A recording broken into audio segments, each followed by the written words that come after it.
It started on a muggy Thursday afternoon when I was trimming my hedges and saw Ron, my next-door neighbor, dragging what looked like a rolled-up carpet across his backyard. Now, Ron wasn't the friendliest guy, always gruff, rarely said more than a grunt in passing. But this time he looked up, startled, like he didn't expect anyone to be watching, and then forced a wave before continuing toward the back fence where the ground had recently been disturbed, fresh dirt piled awkwardly next to a shallow pit that I assumed was for some landscaping project. But the way he handled that carpet, stiff, heavy, with awkward jerks like something weighted inside, left a knot in my stomach, especially since just last week he told me his wife, Carla, had run off with a yoga instructor after a big argument. I didn't want to be that neighbor, the snoop, or the nosy type who calls the cops over every odd noise. But something about the way he avoided eye contact and the thick tension in the air made me look just a little longer than I should have. And that's when he dropped the end of the carpet and barked, "What the hell are you staring at, Matt?" before chuckling like it was a joke, but his eyes didn't smile. I laughed it off and muttered something about the weather, retreating into my garage with my heart hammering in my chest, trying to shake the disturbing image from my mind. But as I closed the door behind me, I kept thinking about Carla. How we'd once chatted over the fence about lemon trees, how she loved running in the mornings and always waved when she passed my house, and it didn't sit right that she'd just run off, without saying a word to anyone, especially not her sister, Julia, who'd stopped by 2 days ago and seemed genuinely confused, telling me she hadn't heard from Carla in over a week and was worried because all her stuff was still in the house, even her toothbrush and favorite green hoodie. I didn't say anything to Julia then.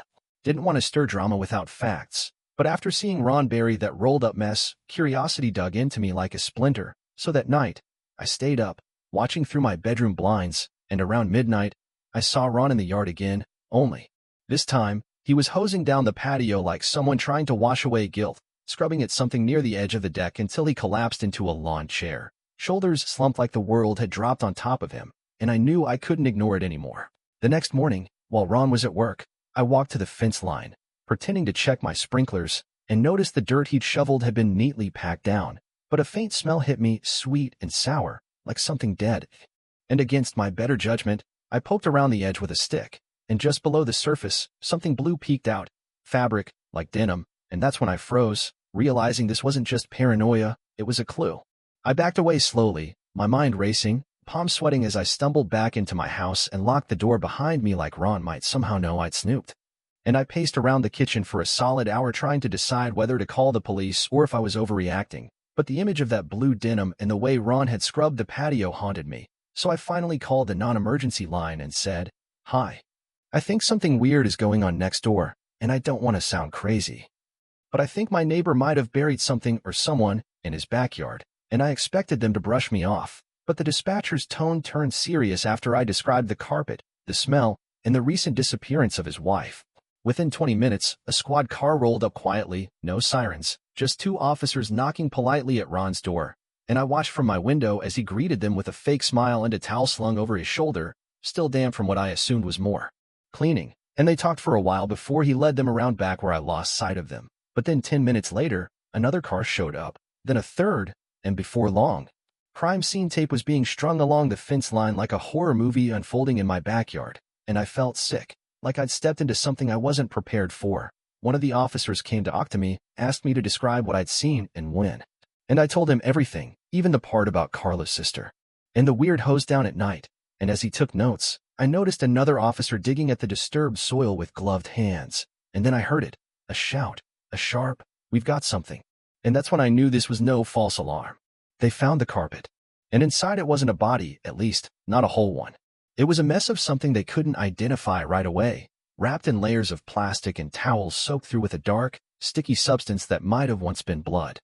I stood at my kitchen window, completely frozen, watching as investigators snapped photos, marked the ground with flags, and began cordoning off more of Ron's backyard. I couldn't breathe. The quiet guy who lived next door, who once lent me his ladder and grilled steaks in his driveway while classic rock played from a dusty speaker, he was now at the center of what looked like a full-blown homicide investigation. When they let him out in cuffs, his face was twisted in something between rage and disbelief, and as they passed my window, his eyes locked onto mine for a single chilling second. There was no panic in them, no shame, just cold, flat knowing. I stepped back out of view instinctively, my stomach flipping. For the next 2 hours, the backyard buzzed with activity, cadaver dogs sniffing, men in white suits digging carefully, and reporters setting up on the sidewalk. I didn't answer my door. I didn't speak to anyone. But I did call Julia, Carla's sister, and when she answered, her voice cracked with tension. "Have you heard from her yet?" she asked. I hesitated, then told her everything. She sobbed on the line, whispering, "I knew something was wrong. I just knew it." She told me about the last time she saw Carla, how scared she seemed, how she said, "If anything happens to me, don't let Ron tell you it was an accident." Julia thought she was being dramatic. Now she wasn't so sure. As I hung up the phone, I realized something else was gnawing at me: Carla's car. It was still parked in their driveway, clean as always, but there was something off about it. Something I couldn't put my finger on. I grabbed my binoculars. Yes, I have binoculars, don't ask, and zoomed in. The back window was cracked open just slightly, and a piece of paper was wedged into the seal. Like a note. Hidden. My heart pounded as I stared at it, suddenly wondering if Carla had left a clue behind, and if it was meant for someone like me to find. That night, I couldn't sleep. I kept picturing that note stuck in the window of Carla's car, obsessing over what it might say, and whether it could hold answers no one else had noticed. The cops had already searched the house and were now focused on whatever biological mess they'd unearthed in the yard, but the car, parked quietly under the carport, seemed untouched. Around 3 a.m., I gave in to the impulse, slipped on my shoes, and crept outside like a thief. The neighborhood was still, the kind of dead quiet that makes every sound echo louder than it should. I moved along the hedges and ducked behind the fence until I reached the side of Ron's driveway, heart hammering, hands slick with sweat. The window was still cracked. I reached up, gently tugged the folded paper out from the seal, and ducked back into the shadows. It was damp and crinkled, but still legible. The handwriting was unmistakably Carla's. It read, "If you're reading this, I didn't leave. Ron wouldn't let me. He said if I ever tried, he'd make sure no one ever found me. Please tell Julia. Don't let him get away with this." I stared at the words until they blurred, the blood draining from my face. This wasn't just a paranoid message, it was a cry for help. A damning piece of evidence hidden in plain sight. I knew I had to turn it in, but part of me hesitated, not because I didn't want justice for Carla, but because this made me part of it, like I was stepping deeper into a nightmare I hadn't asked for. I backed away and returned home, locking every door behind me. The next morning, I called the lead detective and arranged to meet him outside. When I handed him the note, he read it once, twice, then looked at me with a mix of shock and gratitude. "This changes everything," he said. But even as he walked away with it in a plastic evidence bag, something gnawed at me. If Ron had been planning this, if he'd known Carla left clues, then what if this wasn't his only secret? What if the thing they found buried wasn't Carla at all? The thought clung to me like smoke. What if Carla wasn't dead? What if whatever they found in the carpet was a decoy, or worse, someone else entirely? That would explain why the forensic team seemed confused, why they hadn't made any public statements, and why Ron hadn't completely lost it when he was arrested, like he still had control of the real truth. The media began swarming the neighborhood by noon, reporters shouting into microphones just beyond the police tape, their words floating into my living room. "Remains found in the backyard. Authorities have not yet confirmed the identity," Julia called again, her voice hoarse and trembling, asking if I'd heard anything more. I didn't have the heart to tell her that her sister might still be missing. Or worse. I told her about the note. She cried. I told her they had Ron in custody. She asked if she could come over, and within an hour, she was sitting at my kitchen table, eyes red, clutching a framed photo of her and Carla from when they were kids. That's when I remembered something Carla once said in passing about a cabin. "It's our emergency spot," she joked. "Middle of nowhere. If I ever vanish, check there first." I'd laughed at the time. Now it felt chilling. I asked Julia about it. Her eyes widened like I'd flipped a switch. "The old place in Wilkins Ridge," she whispered. "Our dad's hunting cabin. No one's been there in years." My heart raced. "You think she might have gone there?" She hesitated. "I don't know. But if she ran and had time to hide a note, maybe she had time to escape." I wasn't a cop. I wasn't even particularly brave. But something about the way this had all unfolded made me feel responsible, like fate had dropped this into my lap for a reason. So I told Julia, "Let's go." We didn't pack much. Just her keys, my flashlight, a thermos of coffee, and the silent hope that we weren't too late. Wilkins Ridge was a 3-hour drive through winding forest roads and desolate countryside, the kind of place that cell signals forgot and even the birds seemed to avoid. The deeper we went, the more my nerves frayed, and Julia just stared out the window, gripping the photo of her and Carla like a lifeline, saying almost nothing, but I could tell she was replaying every memory, every warning sign, every moment where she doubted her sister's fears, until finally, as the last strip of paved road gave way to gravel and pine needles. We saw it, a rust-colored metal gate, leaning crooked on its hinges, and beyond it, a narrow path disappearing into the trees. "This is it," Julia whispered. We parked and continued on foot, every step crunching underfoot, the cabin appearing like a ghost, small, slanted, covered in ivy and moss, with one crooked shutter and a chimney long since given up on smoke. We approached cautiously, calling out Carla's name, voices bouncing off trees like echoes of hope. No answer. The front door was unlocked. Inside, dust covered everything, and the air smelled like cedar and mold. But there were signs of life. A crumpled blanket on the old cot, an empty soup can in the trash, and a half-written note on the table that said simply, "Stay quiet. Trust no one." Julia's breath caught. She was here, she said, tears spilling. She was really here. But the place was empty now. Abandoned. A rat scurried across the floor, and I jumped. We checked every corner, under the bed, behind the curtains, even outside in the tool shed, but there was no sign of Carla. Only the unmistakable feeling that she'd left in a hurry. Julia sat on the porch, defeated, while I scouted around back, and that's when I saw it. Tire tracks. Fresh. Deep. Not ours. Someone had been here recently. Someone other than us. And judging by the direction, they'd headed back down the ridge. Fast. I ran back to Julia. "We need to go. Now." Because if Carla had been here, and if Ron knew about the cabin, then we weren't alone in the woods. We sprinted to the car, adrenaline replacing breath, gravel spitting beneath our tires as Julia floored it down the ridge with trembling hands on the wheel and me checking the rearview mirror like a man possessed, half expecting headlights to appear from the trees behind us. But the road remained dark, quiet, stretching endlessly as our fear drove us forward. We didn't speak until we hit pavement again, and even then it was only to mutter, "Keep going and don't stop." When we finally made it to the first gas station we saw, a flickering neon-lit shack off Route 17, we both sat in the car for a full minute, letting the silence settle around us like fog.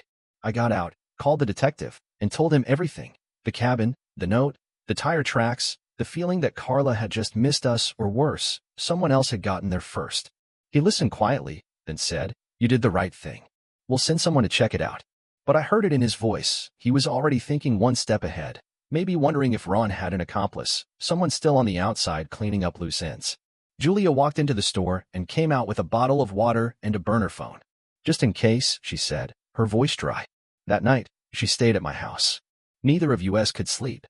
Every time the floor creaked or a car passed, I felt my muscles tense like I was about to run. Around 3 a.m., Julia sat up from the couch and said, "What if it wasn't Ron?" I blinked. What? What if? What if he didn't kill her? What if he kept her somewhere? Or gave her to someone? I shivered. Why would he do that?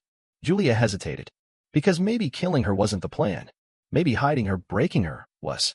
Her voice cracked, and I couldn't respond because something about her words made my skin crawl. The next morning, the detective called. They'd searched the cabin. No Carla. But they found fingerprints, 2 sets. One matched Carla's. The other didn't belong to Ron. The unidentified prints opened a floodgate of new possibilities, each darker than the last. If they didn't belong to Ron, then who had been in that cabin with Carla? And why? I pressed the detective for answers, but he only said the prints were being run through every available database, and in the meantime, we should remain cautious. Cautious felt like an insult. Julia was spiraling every time her phone buzzed, her breath hitched, every shadow out the window turned her rigid. I tried to keep her calm, but I wasn't doing much better. The silence from Carla, the cabin's abandonment, and the mysterious prints all screamed one thing. This wasn't over. We sat that night with mugs of untouched tea between us, the room lit only by a dim lamp. "He had a friend," Julia said suddenly, eyes glazed. "A guy. Creepy. Always around. Always just lingering." "What was his name?" I asked. "I don't remember," she whispered. "But Carla hated him. Said he gave her nightmares. Ron called him Red, or something like that." The moment she said it, something clicked. Red. I remembered a man with a faded red truck, old, dented, always parked 2 blocks down from Ron's house, like he didn't want to be seen too close. I'd seen him before, during the summer, just sitting inside, engine running, staring straight ahead like he was waiting for something. Or someone. I grabbed my phone, dug through my photos, and found it, a random picture I'd taken of my dog in the yard. But in the corner of the frame, there it was, the red truck. A partial plate number. I sent it to the detective. Less than an hour later, he called me. "We found the truck," he said, voice tight. "It was burned out in a field 6 miles from the cabin." I swallowed hard. Was anyone inside? A pause. No. but there were drag marks nearby. And another note, same handwriting as before. It said, "Too close. Stop following me." Julia paled when I told her. "She's alive," she breathed. "She has to be." But I wasn't so sure anymore. If Carla was running, who was she running from? The drag marks, the scorched truck, the ominous note. It painted a picture of someone desperately fleeing, not just from Ron, but from a whole hidden web of danger we were only beginning to unravel. The detective confirmed what I already feared. The second set of prints from the cabin matched a man named Everett "Red" Doyle, a drifter with a long arrest record for domestic abuse, breaking and entering, and most disturbingly, unlawful confinement. He'd never been convicted, always slipping through legal cracks like a ghost, but now he had ties to both Ron and Carla, and that made him very real. Julia sat silently as I told her, tears brimming but never falling. "I remember him now," she whispered. "He always stared too long." Carla said she thought Ron owed him something, that he was dangerous but couldn't be refused. That's when a twisted theory started to form. What if Ron hadn't killed Carla himself? What if he'd handed her over to Red? Some sort of sick trade? The idea was grotesque, but it explained too much. The secrecy, the reluctance to speak, even Ron's strange calm when he was arrested. Maybe he thought she was gone for good. Maybe he thought no one would dare dig deeper. But we had. And now Carla was on the run again, leaving a trail of warnings behind. I turned it over in my mind for hours, unable to sleep, until I remembered something strange from the day the police searched Ron's backyard, a brief moment when one of the officers whispered something into his partner's ear, then looked up at the tree line behind the fence. It seemed like nothing then, but now, what if they'd missed something? I woke Julia and told her we needed to go back. Not to Ron's house, but behind it, into the woods that bordered all our yards. There was a maintenance path back there, old and mostly forgotten. We grabbed flashlights and headed out just before dawn, slipping between the trees, scanning every leaf and branch. And that's when Julia screamed. Because 20 feet off the path, tucked behind a rotting stump, was a pair of muddy sneakers. And tied to them was a pink hair tie Carla always wore. The hair tie was crusted with dirt, but unmistakably Carla's. Julia dropped to her knees, sobbing, clutching the filthy scrap like it was a life preserver, while I stood frozen, heart pounding as I swept my flashlight over the surrounding area.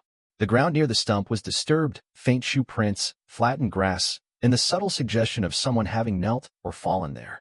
I called the detective immediately, and within 20 minutes, 2 cruisers and a search team arrived, fanning out with dogs and floodlights. One of them found a makeshift trail marked with twigs broken at chest height, leading deeper into the trees, as though someone had tried to leave a breadcrumb path without making it too obvious. "She's leading us," Julia said, voice raw. "She wants to be found, but not by him." The team moved carefully, every step deliberate. About 100 yards in, we found a small clearing with a tarp laid out between trees like a shelter. Under it, blankets, an empty water bottle, a granola bar wrapper, and a notebook. It was Carla's. The detective opened it with gloved hands, flipping through pages of desperate, disjointed entries. He said Ron gave me to him. Keep saying I belong to him now. I pretend to be quiet, broken, but I'm not. I'll find a way out. I just need time. The final entry was just 3 words, scrawled in haste. Help is close. I had to step away, the weight of it making my chest tighten. She was so close. She was alive. Julia looked like her soul had split in half, hope and horror battling in her eyes. The detective made the call, widen the search perimeter, bring in drones, alert nearby hospitals. But even as activity exploded around us, I noticed something the others hadn't, a piece of twine hanging from a tree branch, tied into a tiny noose. Carla had once shown me that knot, laughing as she taught it for camping gear. "If I ever go missing," she joked, "follow the knots." I looked around. There were 2 more, one on a low bush, another wrapped around a stone. She was marking a path, and wherever it led, she wanted me to find it. Following the knots felt like chasing a ghost through the forest, each loop of twine a whisper that Carla was still holding on, still fighting to stay ahead of whoever was hunting her, or whoever she feared might silence her for good. I moved fast but careful, scanning every branch, every root, every flicker of movement in the dim morning light while voices and dogs echoed behind me as the police worked their grid. I found the 4th knot tied to a bent sapling, then a 5th near a fallen log, and finally, after climbing a narrow ridge, I saw a small outcropping of rock where something flickered, a strip of that same pink hair tie, waving slightly in the breeze like a flag of surrender or survival. Beneath it, barely visible in the shadowed crevice, was Carla. She was curled into herself, trembling, sunken-eyed and dirt-smudged, holding a stick like a weapon until she saw me. "Matt," she croaked. I froze, tears burning. "Carla, It's okay. It's over. You're safe now. She collapsed forward, too weak to stand, and I scrambled down to her, pulling off my jacket to wrap around her shivering frame. Behind me, shouts grew louder, Julia's voice screaming her name, and Carla flinched. It's okay. I repeated. It's your sister. Julia burst through the trees, dropping to her knees, sobbing as she cradled Carla like she'd never let go. Medics arrived within minutes, and the moment was swallowed by radios and stretchers and flashing lights. But Carla didn't let go of my hand until she was inside the ambulance.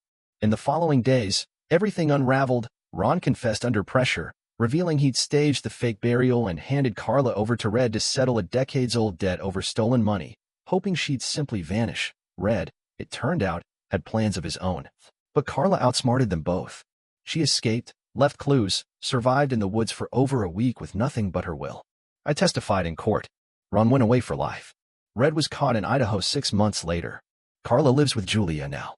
Sometimes, when I'm out trimming the hedges, I see her on the porch, watching the trees, not in fear anymore, but in quiet triumph. She survived what should have broken her. And I'll never forget the day a buried secret clawed its way back to life.